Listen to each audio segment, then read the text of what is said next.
Hi friends, welcome to Pari kitchen stories. ఈరోజు మన కిచెన్లో సింపుల్ రెసిపీ బెండకాయ కూర. జిగురు లేకుండా, ఎక్కువ ఆయిల్ యూజ్ చేయకుండా చాలా టేస్టీ అండ్ డెలిషియస్గా ఎలా చేయాలో చూసేద్దాం. ఇప్పుడు తాలింపు కోసం ఒక ప్యాన్లో 2 టేబుల్ స్పూన్ల పల్లీలు, కొంచెం జీలకర్ర, ఆవాలు, దంచిన 2 వెల్లుల్లి రెమ్మలు వేసి 1 నిమిషం పాటు ఫ్రై చేసుకుందాం.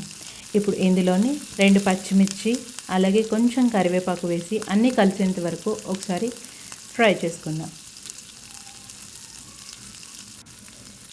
సన్నగా తరిగిన 2 పెద్దుల్లిపాయ ముక్కల్ని వేసి బాగా కలుపుకోవాలి. ఇందులోని చిటికెడు పసుపు, 1 టేబుల్ స్పూన్ సాల్ట్ యాడ్ చేసుకుందాం. బాగా కలుపుతూ ఉల్లిపాయలు గోల్డెన్ బ్రౌన్ కలర్ వచ్చేంత వరకు 1 నిమిషం పాటు ఫ్రై చేసుకోండి. చిన్న ముక్కలుగా కట్ చేసిన ఒక 1/2 కేజీ బెండకాయల్ని తీసుకొని మొత్తం కలిసేలా కలుపుకుంటూ ఇప్పుడు ఇది ఇలా వేగుతూ ఉండగా దీనికి కావాల్సిన స్పెషల్ పొడిని రెడీ చేసుకుందాం. 2 టేబుల్ స్పూన్ల నువ్వులు, కొంచెం ఎండు కొబ్బరి తీసుకొని మెత్తటి పొడిలా గ్రైండ్ చేసుకోండి.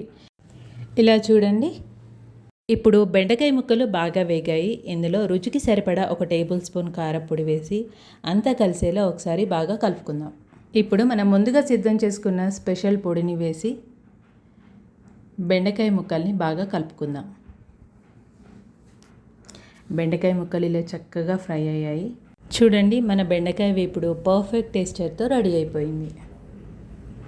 ఫైనల్గా కొంచెం కొత్తిమీర యాడ్ చేసుకుంటే మన టేస్టీ బెండకాయ కూర ready. Please subscribe for more such kind of delicious recipes. Thank you. Bye bye.